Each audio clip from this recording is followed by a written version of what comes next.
Damos boas-vindas a todos. Eu sou o Thiago, sou BizDev aqui na 55, responsável pelo canal de parcerias da 55. Esse é o Propulsão, o podcast da Nova Economia. No episódio de hoje, a gente vai bater um papo bem legal com o Rodrigo Bandeira, vice-presidente da ABECom, Associação Brasileira de Comércio Eletrônico. Seja bem-vindo, Rodrigo. Obrigado, Thiago. Prazer em estar falando para você. Boa noite aí para todos. Prazer em estar falando com todo mundo aí que está acessando esse conteúdo. Maravilha, Rodrigo. Acho que de bate-pronto, a gente queria conhecer um pouquinho de você, um pouquinho da sua história, da sua trajetória, da sua carreira, né? E saber um pouquinho mais da sua experiência, além da ABECom, de outras experiências que você já teve aí na sua carreira. Legal. O e-commerce, né, esse mercado online fantástico que a gente vive, passou a fazer parte da minha vida aí no finalzinho de 2004, 2005, onde eu fui selecionado dentro da empresa que eu estava para capitanear o projeto de um e-commerce. E-commerce esse que iria se chamar Mania Virtual.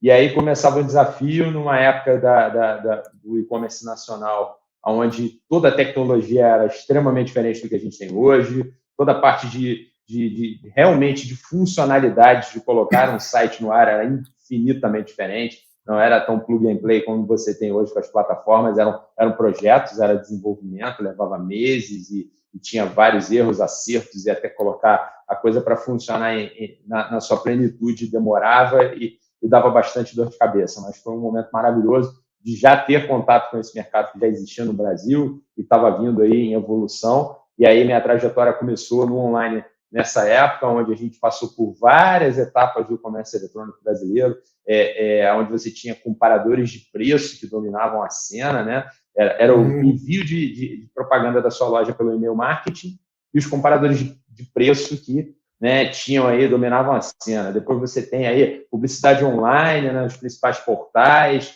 disparo de e-mail para bases exclusivas dos provedores de e-mail, coisas que, se a gente falar, muita gente não sabe nem o que é isso, vai ter que pesquisar na internet, porque esse tempo passou.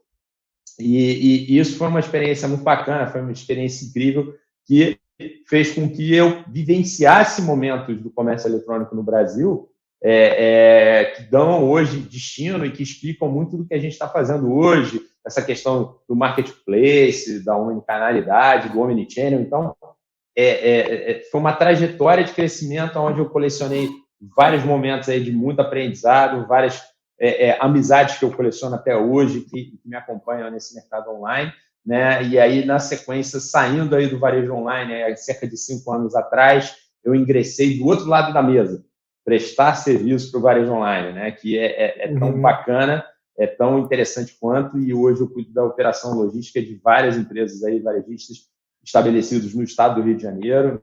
Então, assim, eu mudei um pouco o meu dever de casa, mas continuo aí totalmente atuante, participante nesse mercado digital, né? Sendo que agora, do outro lado, prestando serviço para o varejo, não como varejista.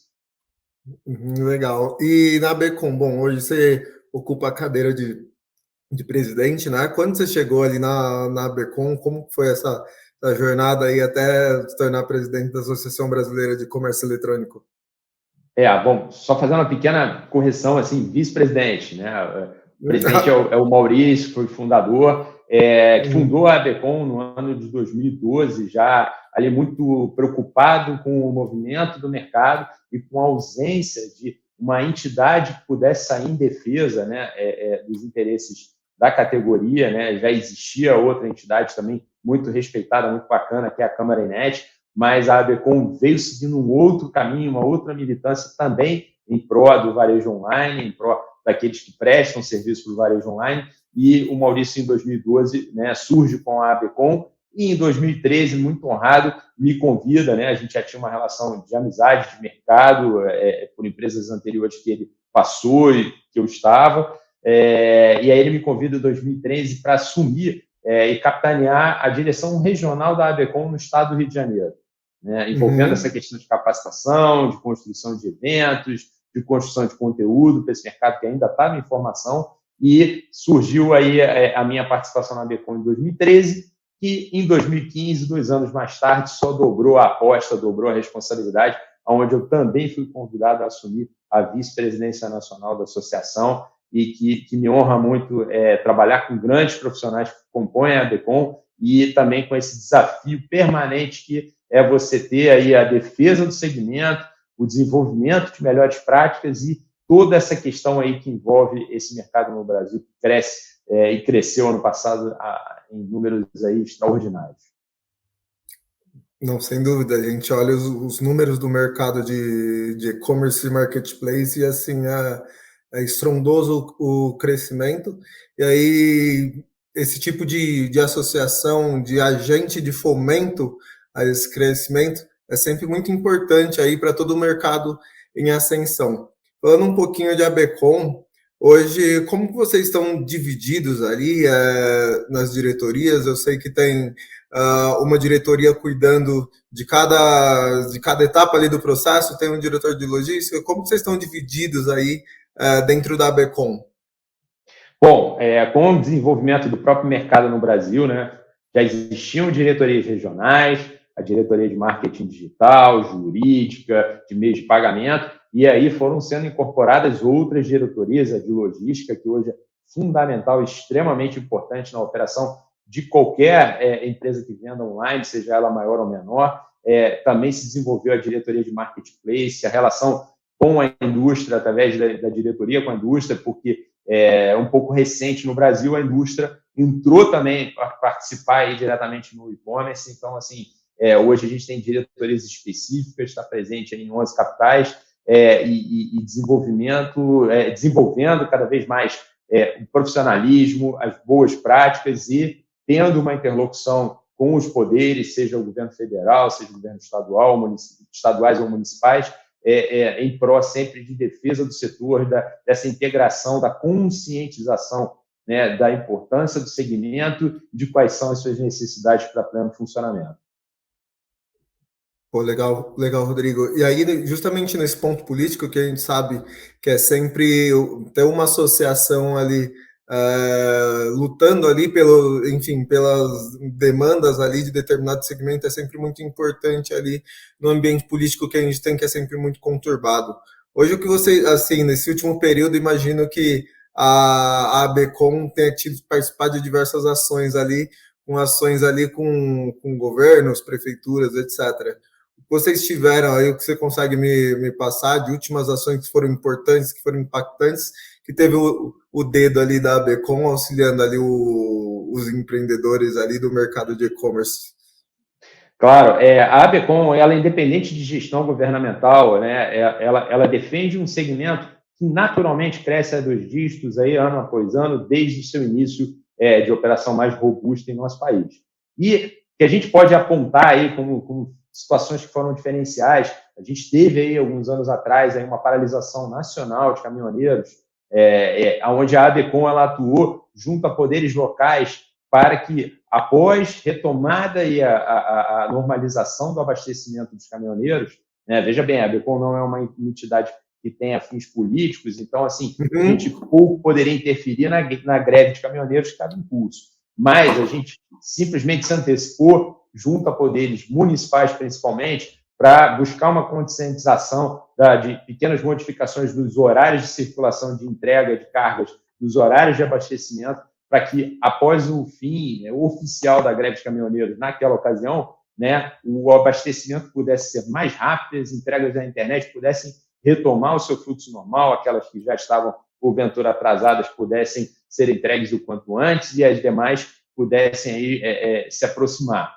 Né? No âmbito mais próximo, a gente tem uma conversa permanente com o Ministério da Economia do atual governo, né? Buscando aí soluções e enquadramentos para o PIX diante do comércio eletrônico, para que a gente possa ter essa forma de pagamento bem aderente, bem sintonizada aí às compras online.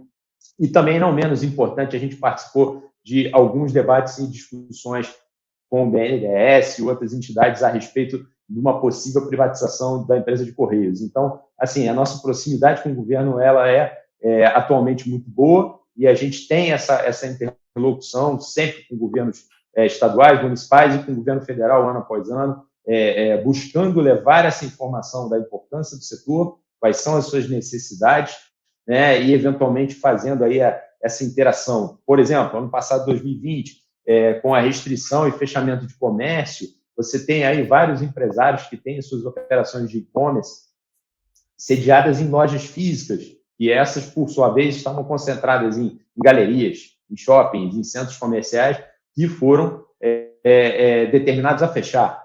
Então, a gente atuou também fazendo essa interlocução, atuou fazendo essa intervenção, muitas vezes, junto ao poder local, conscientizando da importância da manutenção dessa operação mínima, com todos os protocolos de segurança, etc. e tal, para que as pessoas pudessem consumir pela internet, né? A internet é essa que manteve milhares de brasileiros em 2020 comprando de suas residências ou mesmo de locais de trabalho ali com toda a segurança, sem ter que se deslocar, independente do comércio estar disponível ou não.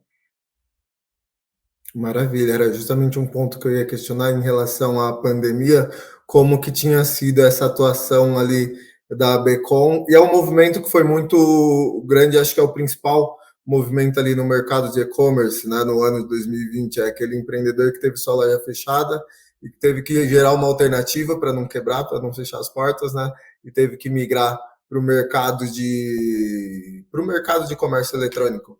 E até um ponto que eu fiquei, assim, que é uma dúvida minha, por ver todos os dias ali, conversar com muitos empreendedores do e-commerce, acho que todo o crescimento que acaba sendo meio desgovernado até esse crescimento do ano passado, né? Então, muita gente teve que, do dia para a noite, começar a vender por e-commerce, e aí esse empreendedor descobre que não é só colocar o site ali e colocar seu produto no ar para você conseguir vender. Como que você vê essa dor desse empreendedor que teve do dia para a noite, enfim, virar a chave, aprender um novo jeito de tocar o seu negócio, né? Do lado dos associados da Becom e do mercado como um todo, como que você vê ali esse movimento em termos de dores desse empreendedor? Quais são os principais desafios que você vê ele enfrentando nesse primeiro momento de pandemia? Agora, quem conseguiu já está um pouquinho mais, já passou, o pior já passou, né? Como que você vê esse movimento de mudança, essa virada de chave? Bom, é super importante a sua pergunta. Na verdade, assim, os associados da Becom, eles já estão até um passo à frente, porque eles já estão online ali, eles já entendem a importância de estar online, são empresas associadas na sua totalidade varejistas e uma parcela menor de prestadores de serviço do varejo. O que a gente teve ano passado e que a gente ainda, de certa forma, infelizmente, ainda vive, né, foi algo terrível e continua sendo algo terrível e trágico para o Brasil, para o mundo inteiro. E eu costumo sempre mencionar o seguinte: todas as datas fortes de venda no varejo, seja ele varejo físico ou varejo digital, elas são sempre previamente planejadas, programadas. Então, você tem ali as datas já reconhecidas pelos empresários e também, do outro lado, pelos consumidores que vão buscar ofertas, né, de acordo com cada data. E tudo isso por trás, para que esse grande espetáculo de vendas, de fidelização, de movimentação digital aconteça, existe sempre um planejamento que acontece nos bastidores, com determinada antecedência, maior ou menor, em maior escala, quando é uma data muito forte de vendas.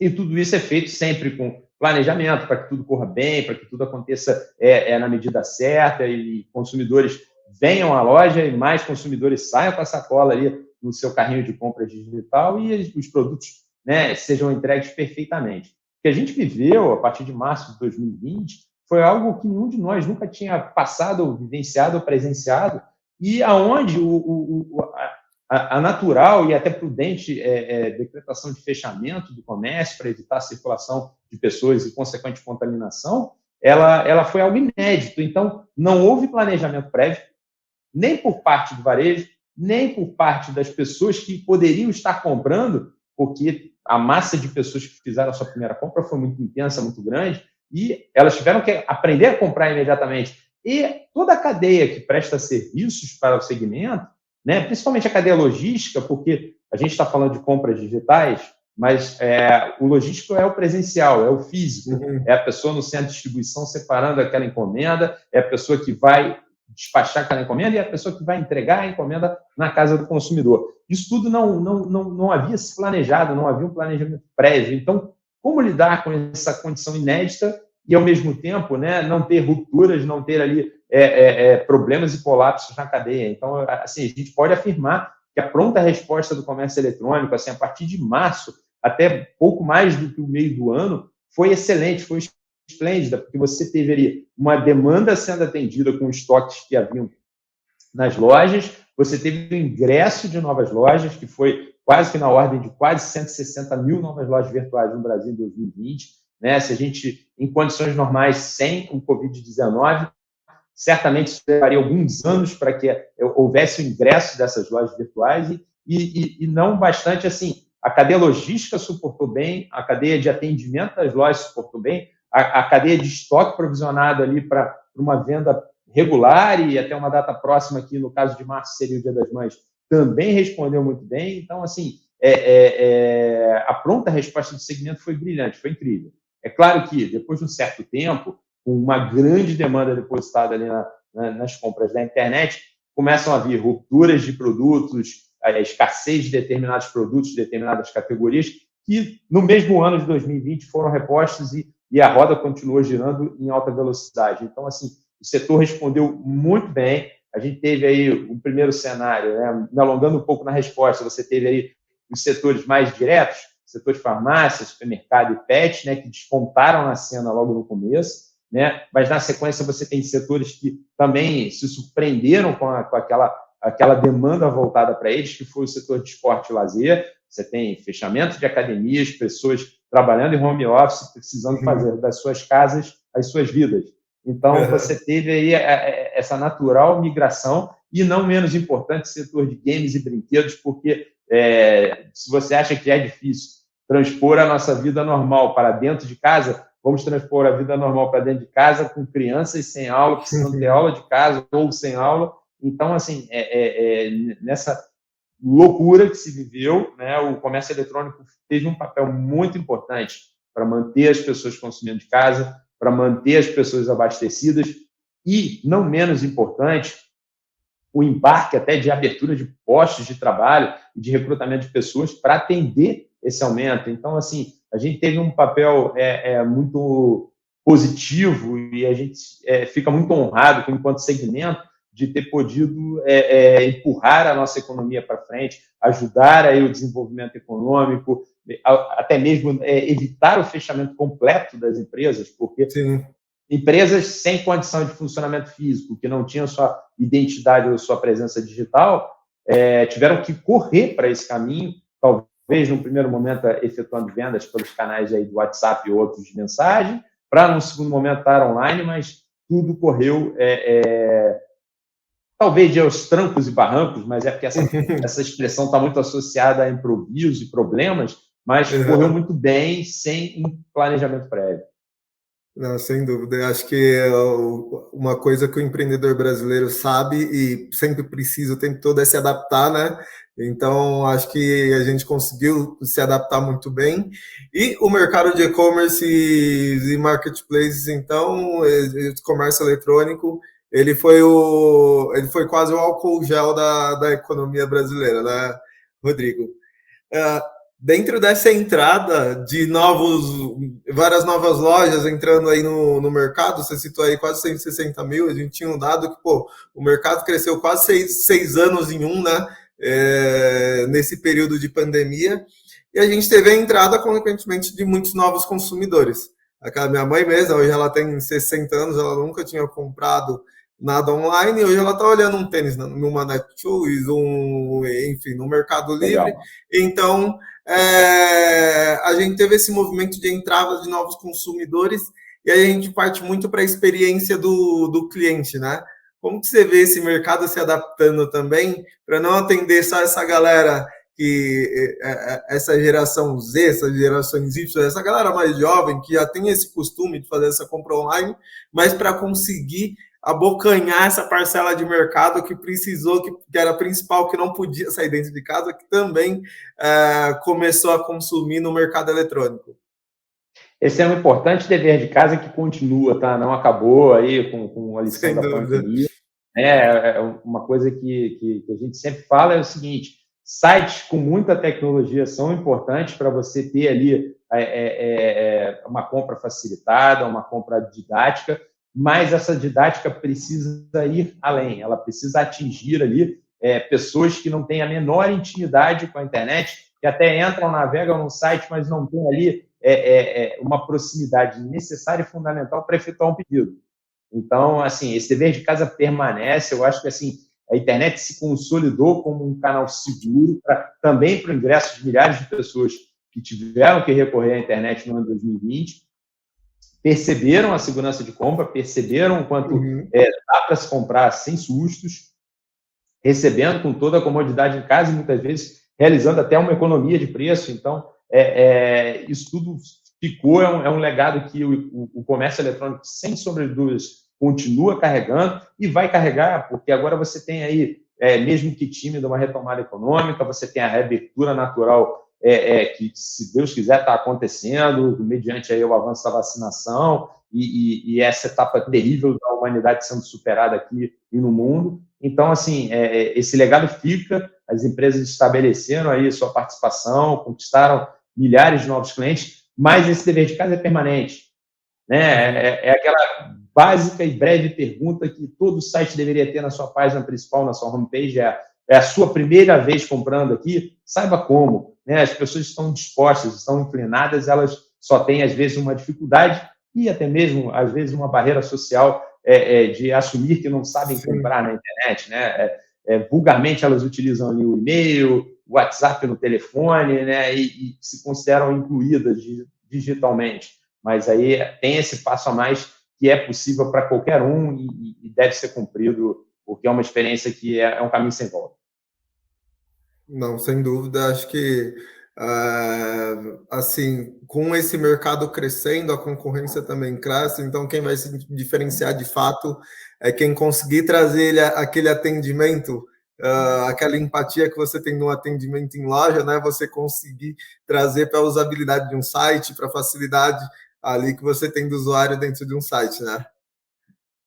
E até mesmo combinar, né? Hoje precisa estar em todos os canais. Então, esse consumidor, ele é um consumidor online que vai recorrer ao seu ponto de loja que está dentro de um shopping físico, mas vai querer receber em casa, ou vai querer retirar na loja por uma praticidade, ou vai querer retirar numa estação de metrô, ou vai receber no trabalho, ou vai receber, quem sabe, até um dia no caminho do trabalho para casa. Então, assim, essas tecnologias precisam acompanhar essa necessidade, porque consumidores estão cada vez mais buscando modais, formatos diferentes de ter acesso ao produto adquirido. Então, não dá para a gente ficar aí engessado achando que é só montar um site e realizar entregas ali conforme pedido. Ele quer retirar num ponto próximo, ele quer ter um facilitador a mais, e é isso, sem sombra de dúvidas, que vai atender esse cliente e fidelizá-lo. Sem dúvida, acho que hoje em dia, assim, o que a gente vende, na verdade, não é um produto, é uma experiência, né? E é essa experiência positiva que ele está procurando. Falando agora um pouquinho de Black Friday, acho que é a data do ano que é muito esperada, tanto pelo consumidor quanto pelo empreendedor que tem ali o seu e-commerce ali. Como foi, imagino que 2020 foi um ano muito conturbado para todo mundo. Como que você espera aí, que a gente teve em 2020 em relação a Black Friday, o que você espera para Black Friday agora de 2021, né? Todo mundo já começou, quem não começou está atrasado para começar o planejamento aí para Black Friday, né? Como que você vê esse movimento de Black Friday aí desse último ano aí, dessa virada de ano? Os aspectos todos indicam, né, um final de ano, um último trimestre extremamente positivo.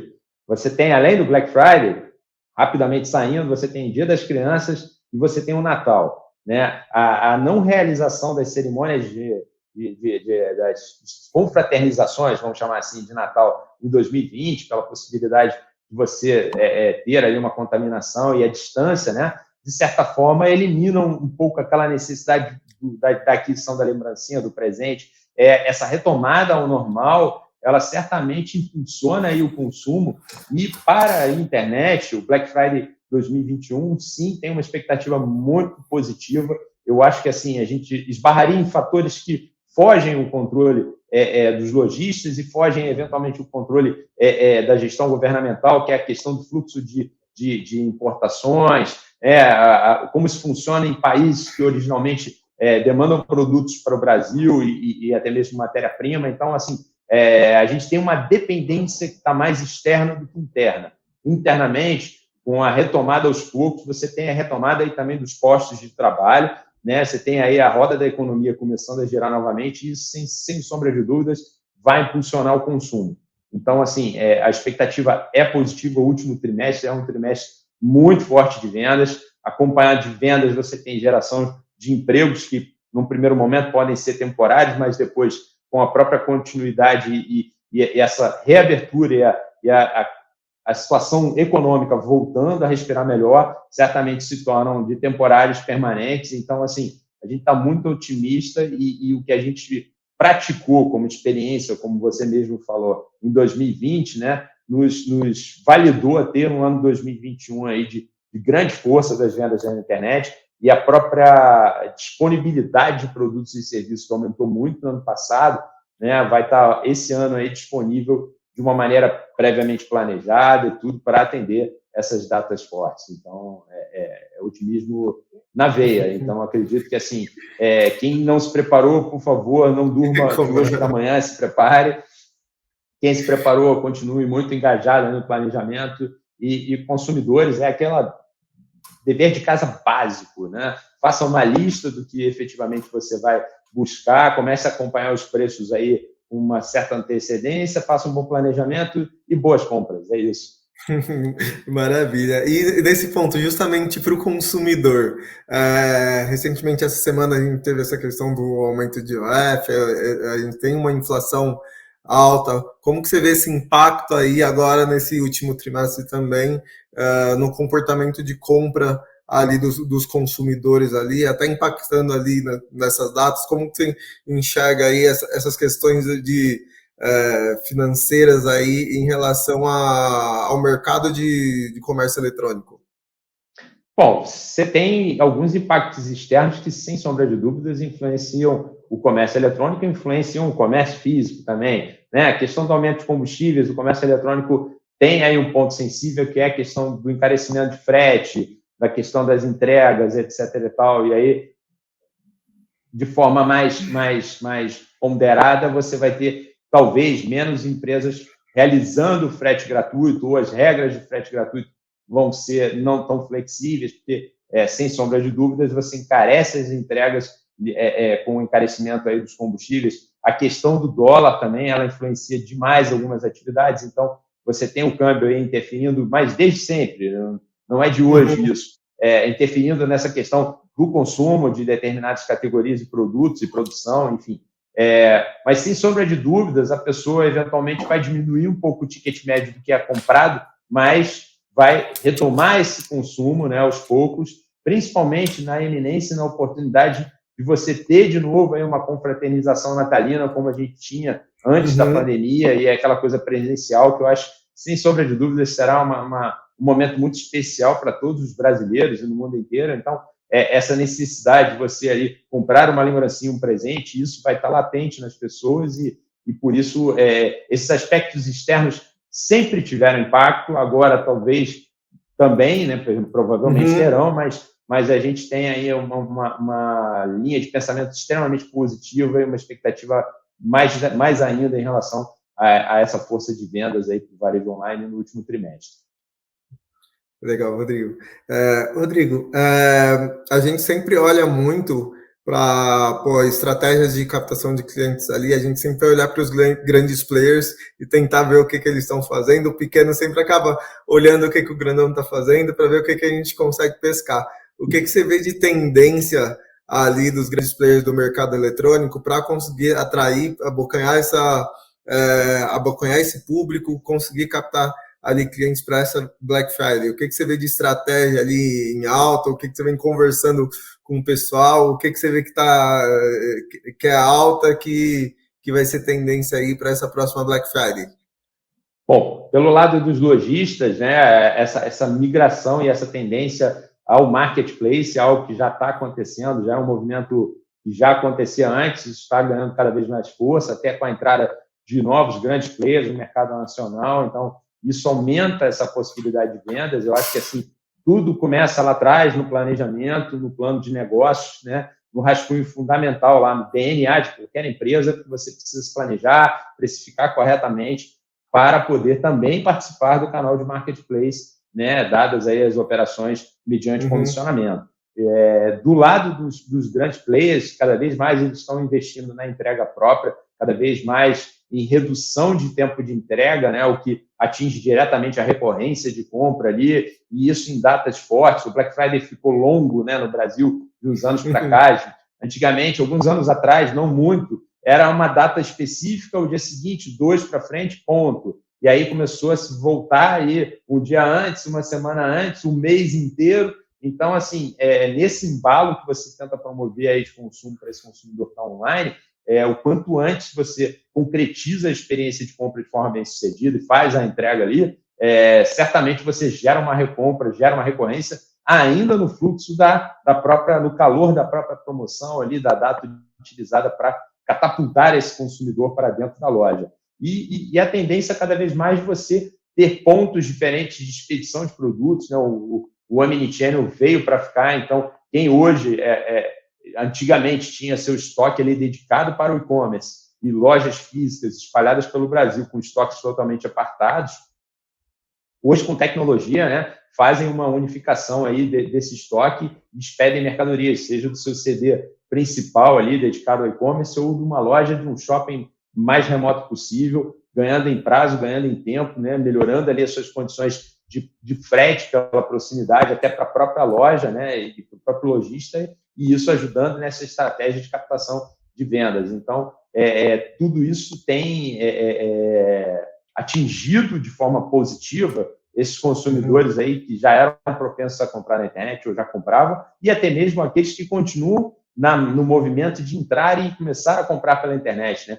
Você tem aí cada vez mais, né, os smartphones são as nossas plataformas de entrada nessas lojas, então você tem aí uma chuva de cupons e isso se tornou uma grande febre, as grandes marcas o tempo inteiro assediando ali de forma também positiva os seus consumidores ali com cupons para compra, cupons para frete, etc. Então, isso veio para ficar e, é claro, a gente tem que sempre tentar consumir ali com coerência, né? A internet é um bom meio para se pesquisar e consumir, ter acesso a produtos até de locais mais distantes, fornecedores mais distantes, mas nunca e não pode vir a ser um meio de endividamento das pessoas. Então, isso tem que ser pensado também aí nesse processo decisório de compra. Não, sem dúvida a gente fala muito. Aqui na 55 a gente é muito defensor desse endividamento saudável, tanto empresa quanto pessoa física, né? Endividamento saudável, crescimento sustentável, né? Então, a gente conseguir trazer um ecossistema de compra que consiga gerar essa experiência otimizada, né? Acaba sendo muito benéfico em todas as pontas do sistema, né? Falando de crescimento, falando de Black Friday, quais foram os segmentos ali? Você deu uma pincelada em alguns segmentos que tiveram ali um crescimento absurdo que a gente nem esperava, né? No período de pandemia. Como que você vê ali esse pós-pandemia em termos de tendência ali de crescimento ali? O que você vê ali como segmentos que devem despontar ali nesse último quarto ali, capitaneando ali essa retomada ali pós-pandemia? Bom, você tem o segmento de tecnologia que sempre dominam a cena, a questão de smartphones, etc. e tal.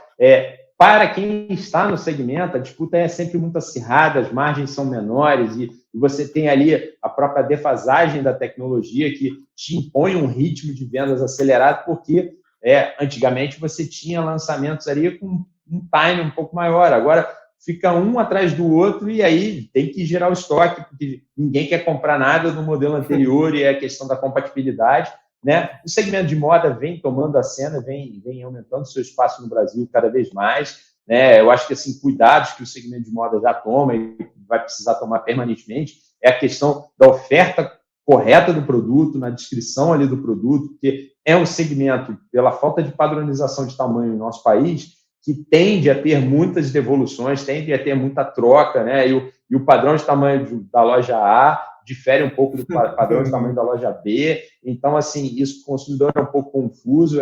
Eu acho que o ideal é que se explorem formas de você esclarecer a compra que está sendo feita, não somente no detalhe ali do tipo de tecido, né, como é o caimento, como não é, mas a questão da centimetragem também, para que as pessoas possam fazer compras assertivas e não tenham que vir a desistir do produto, trocar, enfim, e já é um passo não desejável do processo de compra, né? E podendo ainda citar, como eu falei anteriormente, da questão dos segmentos, o segmento de informática no ano passado também voltou aí a figurar entre a cena pelo efeito inevitável do home office. Então, as pessoas precisavam embarcar suas atividades de trabalho em casa e muitas vezes não tinham o equipamento necessário, seja para conexão com o sistema das empresas, seja para trabalhar sistemas remotamente, seja para imprimir um documento. Muita gente nem tinha mais impressora em casa, enfim. Então, assim, o segmento de informática ganhou a cena de novo no ano passado, 2020, e se mantém em alta, porque houve uma migração, uma busca por equipamentos que dessem uma qualidade maior do trabalho remoto, né? Então, assim, e da conexão de internet. Então, isso é uma tendência, isso deve permanecer. Muitas empresas entenderam que o formato de trabalho home office ou misto, ele é muito interessante para o colaborador, ele é muito interessante e, às vezes, econômico para a empresa. Então, isso é uma coisa que o Brasil está aprendendo a lidar e vai se formatar, se moldar, certamente, a uma realidade diferente. Não, sem dúvida, até porque a gente vê um movimento também muito grande com essa questão de home office, de empresas que tinham, às vezes, 4, 5 salas comerciais, e hoje tem 3, que acaba sendo... 3 tem uma sala que acaba sendo um espaço de convivência para quando o pessoal quer se encontrar, né? Empresas estrangeiras também tentando captar talentos aqui, então muita gente ali que não imaginava uma oportunidade, né, de trabalhar numa empresa lá fora, conseguir ganhar em euro, conseguir ganhar em dólar, consegue hoje fazer esse movimento trabalhando no Brasil. Então acho que essa realmente foi talvez um dos poucos, não sei nem se dá para chamar de benefício, mas uma das poucas mudanças que a gente teve que trouxeram algum bem ali após essa pandemia. E acho que é muito interessante também nessa questão do mercado de vestuário. Acho que é um desafio muito grande, né? Toda essa questão de padronização. Você comprar 3 camisetas M em 3 lojas diferentes, vem cada uma de um tamanho, vem cada uma de um jeito. Então, acho que é um desafio para eles, em termos de experiência do consumidor, conseguir fazer enfim, tornar mais fluido, acho, esse processo e reduzir esse processo de retorno ali esse retorno ali de encomenda, esse troca de mercadorias, exato. Rodrigo, falando em ABCom, hoje, como uma empresa, como um e-commerce, ele faz para ser associado da ABCom e o que ele consegue o que ele tem em termos de benefícios, de amparo, estando dentro da ABCom? Bom, ele tem maneiras de se associar, né, de se tornar um mantenedor ou um associado, e aí ele já levar a identidade da ABCom para o seu ambiente de site, onde você tem ali o selo de empresa associada à ABCom, né? A ideia é que as empresas se aproximem para não só entender as boas práticas e utilizá-las, como também ter ali informações aí, mais frescas do mercado, informações que deem um norte para aquele empresário ali tomar decisões voltadas para o seu negócio.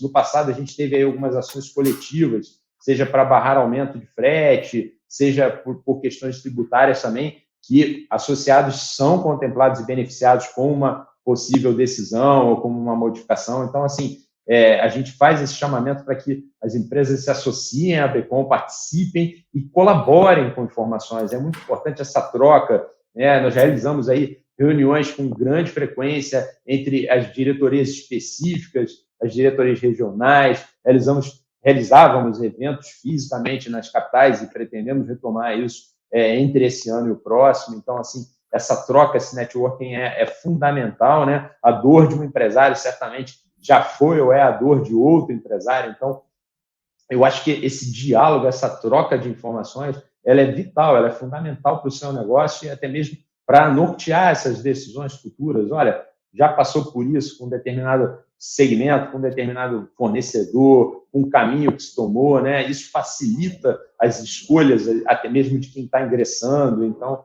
é super importante a gente ter essas empresas próximas e a gente está de portas abertas. Maravilha, Rodrigo. E justamente nessas reuniões, nesse relacionamento com essas empresas, imagino que já deva ter falado com pelo menos uma centena ali de empreendedores ali do mercado de comércio eletrônico. O que você consegue trazer para a gente, já acho que as principais lições, aí, digamos, 3 lições ali cruciais para esse pequeno empreendedor que está começando no mercado de e-commerce, está começando a vender ali, trazer sua loja para online, para ele conseguir ter um sucesso, para ele conseguir, enfim, alavancar ali sua operação.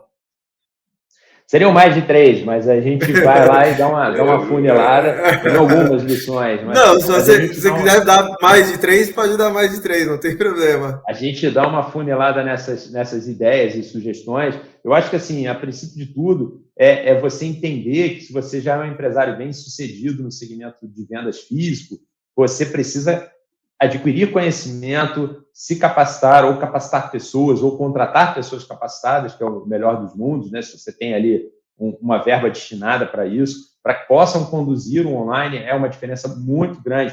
Condição de venda física, condição de venda online, né? Procurar ali tecnologia que esteja adequada ao seu momento empresarial e aonde você quer chegar, né, num curto intervalo de tempo ali, buscar os parceiros certos, né? E até mesmo a definição do seu catálogo de produtos, que existe uma barreira que muitas vezes as empresas não entram online porque elas avaliam o seu catálogo na íntegra, catálogo de produtos, e aí elas olham e falam, poxa, mas isso aqui como é que eu vou vender pela internet, como é que eu vou entregar, isso é sob medida, etc. Mas elas esquecem que elas têm uma parte do catálogo que pode perfeitamente ser vendida pela internet, né, e manter a presença digital dessa empresa na internet e até mesmo gerar negócios para essa outra parte, que é uma venda, digamos, consultiva, ou sob medida, ou sob encomenda, né, com base na entrada desse consumidor pela loja virtual. Então, essa questão da definição de catálogo ela é importante, a definição de estratégia, formação de preço é algo que se fala pouco no Brasil e é importantíssimo. Você tem várias questões ligadas ao preço do produto. Então, vender muito tem que significar vender muito de forma saudável, não com achismos, com planejamento mal feito, esquecendo a questão tributária, que é fundamental para o funcionamento da empresa, esquecendo os custos envolvidos ali, o que você separa para marketing, o que você paga e deixa para o meio de pagamento, o que você paga de comissão para o marketplace, o que você separa para publicidade online. Então, assim, essa definição na partida é fundamental para que o negócio possa ter sustentabilidade, para que o negócio possa ir à frente, né? E a questão da logística é fundamental. Eu faço a minha logística em casa, mas a minha venda é pequena. O que eu consigo ou precisaria adaptar para que eu possa escalar vendas, né? O aumento de vendas é o sonho de todos, então ele não pode ser um pesadelo, ele tem que ser algo ordenado, organizado, bem planejado, né? É comum você ver empresas que entram online. O sonho de qualquer empresa é vender muito. Essa empresa faz uma determinada ação, né? Tem um pico ou um aumento de vendas exponencial e aí começa a dor de cabeça, começa o pesadelo, a logística não está preparada, a expedição das mercadorias é demorada. Então, assim, é um corredor que está numa Olimpíada e que, ao ouvir o tiro da largada, ele tem que contar até 10 para sair correndo. Então, você já perde, você tem que estar planejado para entender esse time do segmento, do canal e avançar nessa condição. Não, sem dúvida. Acho que, de fato, para todo empreendimento, acho que a regra básica é planeje, entenda o seu mercado, entenda entenda esse funil, essa jornada que você tem que ter. Muitas vezes o empreendedor, nessa gana de vender mais, ele está olhando só um indicador, ele não tem todos os indicadores, ele não sabe onde ele vai ter um efeito cotovelo, né? Vendi mais, não vou conseguir entregar. Então, acho que, de modo geral, o grande ponto vai ser sempre planejamento, estudo e para conseguir fazer um bom trabalho, né, Rodrigo? Fundamentalmente. E aí eu acho que tem essa questão também que muitas empresas encaravam, até mesmo antes do ano de 2020, até anos atrás, a internet como um canal auxiliar, como um canal residual, um canal alternativo ali, as vendas do comércio físico, sendo que o jogo virou, a internet não é um canal adicional, as vendas online não são um canal auxiliar, elas são a sua principal venda, né? Então, assim, elas são a sua loja, é aquela máxima bem rudimentar de comércio, né? A sua loja online é a sua loja aberta 24 horas por dia, de domingo a domingo, para o Brasil inteiro. Então, a gente Exatamente. tem que internalizar isso no nosso planejamento, na nossa decisão de negócios, e fugir da famosa gambiarra, fugir daquele aposta de vou fazer um investimentozinho aqui, eu vou fazer uma pequena aposta. Pequenas apostas trazem resultados pequenos. Então, assim, eu acho que é importante se aventurar, é importante escolher os bons fornecedores e apostar neles. Não, sem dúvida alguma. Bom, a gente está chegando ao final aqui do nosso podcast, mas antes disso, a gente quer conhecer um pouquinho mais do Rodrigo, então eu tenho uma rodada de perguntas rápidas aqui, Rodrigo. Vamos lá. Para conhecer um pouquinho de você. Rodrigo, me fala um livro. O livro é A Alma, o Coração e o Cérebro do Varejo. Maravilha. Eu li recentemente do Luiz Antônio Seco, né, que eu tenho ele no meu coração, amigo, mestre querido, né, que tem uma trajetória de varejo no Brasil incrível. Vale a pena. Maravilha, bela indicação. Um filme. A Procura da Felicidade. Show. Um artista, banda ou música? Coldplay. Coldplay. Sem pensar em outro. Um esporte ou hobby? Bom, hobby, trabalhar, e-commerce, brincadeiras à parte, caminhar na praia. Todo mundo que mora no Rio de Janeiro caminha na praia, caminha na lagoa e usufrui da cidade maravilhosa. É de graça. Maravilha. Ainda bem que tem alguma coisa de graça, né? Porque é cara a cidade maravilhosa, né, Rodrigo? Ah, cidade é cara, mas caminhar na praia, na orla é de graça, lagoa, é de graça. Ainda é de graça, ainda é de graça. Uma personalidade de referência. Personalidade de referência, Papa Francisco. Maravilha, amém. Um lugar para visitar. Olha, se eu falar o Rio de Janeiro, vai ficar muito forçação de barra, né? Vai ficar demais, né? Um lugar que eu acho que todo mundo deveria visitar um dia na vida é Praga. É fantástico. Show de bola. Um motivo de orgulho. Motivo de orgulho pode ser muito pessoal, particular? Sem dúvida. Eu fui criado pela minha avó e eu tenho muito orgulho disso, né? Amem seus avós, eles são a nossa história contada em um tempo que a gente nem imagina. Nos tempos de internet, WhatsApp, e que a gente busca tudo no Google, eles têm normalmente histórias incríveis que não estão no Google. Tá tudo na cabeça deles, né? Exatamente. Então, Rodrigo, cara, eu vou te agradecer muito pela participação aqui no nosso podcast. Eu venho cuidando do relacionamento ali com a Becom e a gente tem uma experiência incrível ali com o mantenedor da associação. Espero que a gente continue por muitos anos ali nessa parceria. Quero trazer o obrigado ali de toda a 55 e, enfim, ficamos muito agradecidos aí da sua participação. Quiser dar uma última palavra aqui para a gente? Pô, fico feliz dessa proximidade com vocês, acho super importante. O agradecimento é todo meu, assim, foi um bate-papo muito bacana, muito agradável, incrível. Né? Espero que a gente possa atingir aí a mente dos empreendedores e levar muito conteúdo, levar muita informação. Né? A gente continua sempre aí à disposição e a nossa parceria também continua. E eu acho que assim é aquela condição máxima, né, da gente adiar coisas na vida, né? E feito sempre será melhor que perfeito. Então, vai botar sua loja online, vai colocar seu negócio online, seja no Instagram, seja no próprio site, redes sociais, né? Coloque esse barco na água, não contabilize possíveis furos. Coloque o barco na água, aprenda a navegar ali, navegando, que é assim que as coisas saem do papel, né? Às vezes a gente planeja demais, busca uma perfeição e quando a gente vê, a gente já perdeu o time da coisa e aí a gente tem que começar tudo do zero, né? Siga em frente, né? E é aquilo, né? É melhor o feito do que o perfeito. Não, sem dúvida alguma. Alguém tem que tirar as coisas do papel, né, Rodrigo? Sem sombra de dúvidas. Maravilha, Rodrigo. Muito bom bater esse papo contigo. Mais uma vez, obrigado pela presença nesse episódio de hoje de lições de grandes empresas para Black Friday. Sempre colaborando com quem deseja empreender. Conversar com vocês é fundamental, Rodrigo. Pessoal, acompanhem o Propulsão, podcast da Nova Economia e a 55 nas nossas redes sociais. Estamos disponíveis no Spotify, Apple Podcast, Google Podcasts e YouTube.